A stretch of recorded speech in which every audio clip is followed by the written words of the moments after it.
I was a very regular social media user before COVID, like many of you. And as far as I remember, like I had this account where I used to post my illustrations and the graphics. Definitely there was this like sense of approval. Every time I used to post, I used to get some likes or some comments, and then you feel that okay, your work is getting appreciated. But was it toxic for me? No, not at all, because then I used to work like in a daily basis and post daily basis. So it definitely helped me do my graphics or illustrations in a better way because I was practicing also at the same time. The platform also was very different than now. After COVID, things changed drastically for me, and I think for everyone. Whenever I take a pause and think about it, like who was I before consuming content and after consuming content, it feels like there are two completely different personalities. You know what I mean? Of course, we grew by the time, and we were like we are more mature now, but still there are some things which is so different now than before.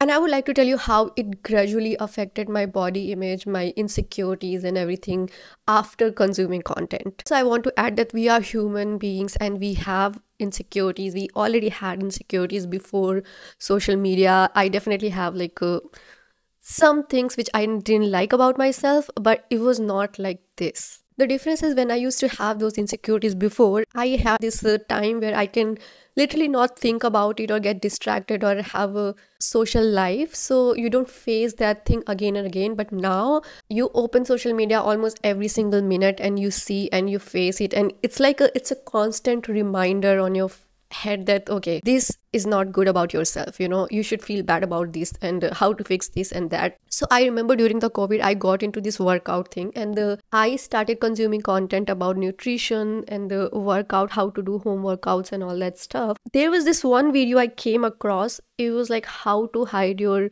hip dips, like workouts to just make your hip dips appearance less. For 20 years of my life I didn't know that hip dips can be an issue. It can be an insecurity. I didn't even notice my hip dips. I used to have like normal life, like away from these things. And I have hip dips, like deep ones, but it never ever bothered me until I saw that post. So, to be honest, this insecurity didn't come from any Insta model, that typical Insta model which people think are spreading fake beauty standards and all that stuff. It came from a post which was talking about to not feel insecure about it and to make it look better. So it was so shocking for me that you get things from these kind of places where you don't expect the insecurities to get. So yeah, I started doing workout, and I was like, I tried so hard to hide my hip dips, but the thing is you cannot change your bone structures. And then it becomes like a constant lifetime insecurity if you don't fix it. So what happens is like I feel so uncomfortable when I wear bodycon dresses or skirts, because then it shows a lot. And before I didn't care at all like what I'm wearing, if it's body hugging, it's not. It really didn't bother me until I saw this post. And then I have a few bodycon dresses which I bought before I developed this insecurity, and now I'm reselling them because I don't have enough courage to wear them and not just think about my hip dips. It's so fucked up in so many senses. And this is like one insecurity, and there are so many things. Like there was this time I was checking the post and I found out that this dermatologist was telling how to minimize your open pores. And let me tell you, again, before consuming that content, I never ever noticed my open pores. And the minute I saw this reel and I went to in front of the mirror, I was literally this close to the mirror and checking my open pores if I have it. Even if you don't have open pores, you're gonna see pores on your face if you're checking like this close. I have like a oily skin, so I have open pores, and also like with the age they get like slightly larger or something like that. So again, it became my another insecurity, which is never gonna be like, I can never repair that because it's like pores, you can't really minimize it. And so I'll have to find out like solutions, I'll have to figure out things to overcome the insecurity. But this insecurity was not even there before social media, right? And also I want to tell you this one very important thing, that no one ever in my real life, like people whom I meet, have ever pointed on my hip dips or on my open pores or any other insecurity which I got from social media? Do these things really exist, or is it just my brain thinking that this is ugly? No one ever spoke about it. No one ever made me feel bad about myself, like about my hip dips and my skin. It just came from social media. It is very humiliating to feel like every second you're wearing something, you're trying something, you're doing your skincare, you notice these things. Like, it is such a restless, humiliating feeling to not feel good about yourself. It's just crazy. I also realized the thing, I see a lot of body positivity content creators, and I started questioning that is it really necessary to talk about certain topics? If no one had ever talked about hip dips, it was completely normal, you know? I don't know if you're getting what I'm trying to say. Normalize in a way that don't make it specific. Okay, this is so confusing, but this is like my opinion, and I'm just questioning these things in these days, that I've never felt good about my insecurities after watching body positivity content. You know what I mean? And I tried, like, I also made a bit of like content when I started creating content, but now I don't, because I don't know, for some reason I feel that it's very different for different people, and also I feel that the less I'm talking about it, the more normalized it gets, you know? Maybe I'm wrong, maybe like it's my opinion right now, maybe it will change like in a few years, but I have like no shades on people who are creating that kind of content, but I never got like the love for myself about my insecurities after watching that content. It doesn't get normalized, it gets like more highlighted, you know? To normalize something, you don't need to speak out loud about it. Just let it be, just let it flaunt, let it grow, let it flow, you know?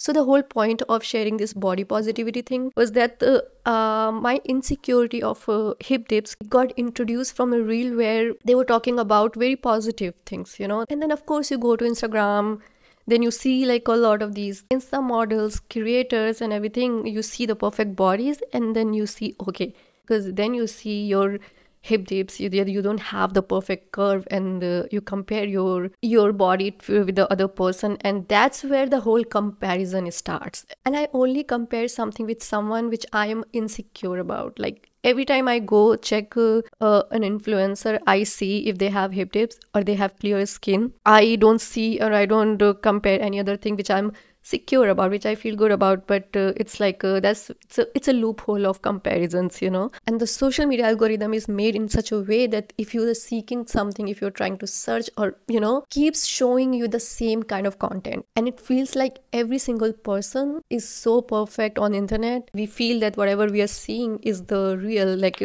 when you go outside you see completely different people, and then when you go on your social media app, everyone is beautiful, everyone is perfect.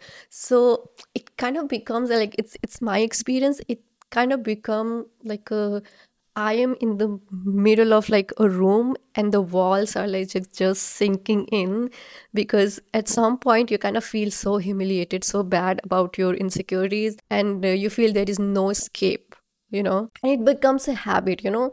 I was reading somewhere that the habits, like you get habitual to be sad, you know? You get habitual to be like feel bad about yourself. So what you do is, like, sometimes you intentionally go and check those kind of profiles so that you can feel bad. And it is so weird to say and think, but that's how your brain works in a way. Something happened last week, okay?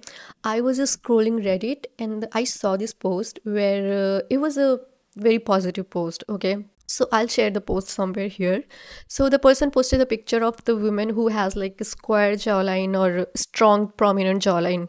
She was talking that you don't need to do this specific surgery, because these women also look so beautiful, and they are like still very pretty after the age of 30, and they are aging so well. I saw the type of Botox it was written there. I was not aware of it, so I went to search and I read a few lines. I got scared, you know? I got this weird anxiety, and I closed that post immediately. And I'll tell you why.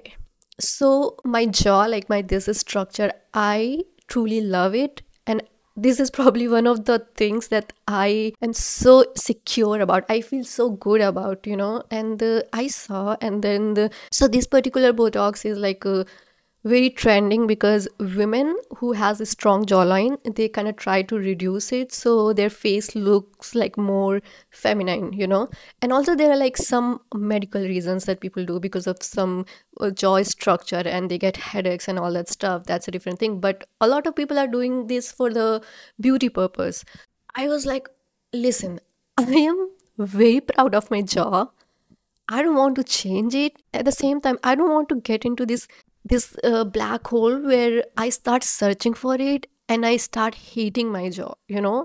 The more you search, the more you get into it, you see like, okay, maybe this is bad, and maybe I should also think about changing it. Maybe I will look better without this strong jaw. I got so scared. I was like, okay, I don't want to read it at all. I don't want to get into it because I already have enough insecurities.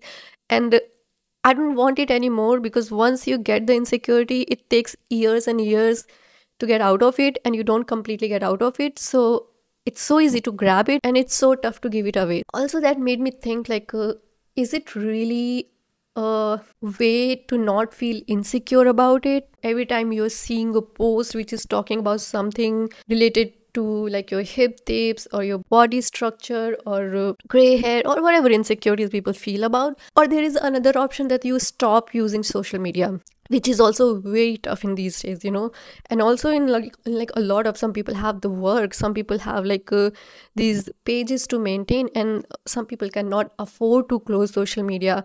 So I was like, what is the solution? Like in this age, it's very rare to get out of social media, and also how to feel good about yourself. It was a very conflicting subject on me on my brain, and then I went to my husband and I asked him, like, I shared like, what do I do, what should I do? And he said something which was like really impactful for me, is that you don't need to blame social media. You can't control that action. Okay, and if you are feeling insecure, if you're feeling something, you are accountable for that. You are letting that happen to yourself. But I was like, but it impacts, before COVID, as I told you before in the video, that you get like distractions, but in these days you don't get distraction, have like this instant reminder all the time. So how do you be like so careful? And then he said that you'll have to be very self-aware, you'll have to be very self-critical about something what you are taking out of social media. Like, think twice before getting influenced by someone. Also, don't take some random person's opinion, because it's not gonna help. Being self-aware was like something which I thought about it. If you know your reality, if you know who you are, then these things won't bother you a lot. And it takes like a lot of thinking, a lot of working on yourself to not let your opinion influenced by other person like so easily. You'll have to be like very strong about yourself. You'll have to think a lot about yourself to be like self-aware. It is like something I still need to process. I'm trying to figure out like how to implement it. Yeah, we can control our actions, we can see our actions, but we cannot like all the time blame social media or content creators like why they're doing this, why they're, because for them their work, and for them like a lot of them, they are like earning money and all that stuff. Also, we shouldn't take like these advice from a random influencer, for that we'll have to be like very mindful, and that's what I'm trying to do. But it's a scary word, you'll have to be like very strong to not get into these kind of traps. So yeah, this is something I wanted to share, and I hope you liked it. Thank you.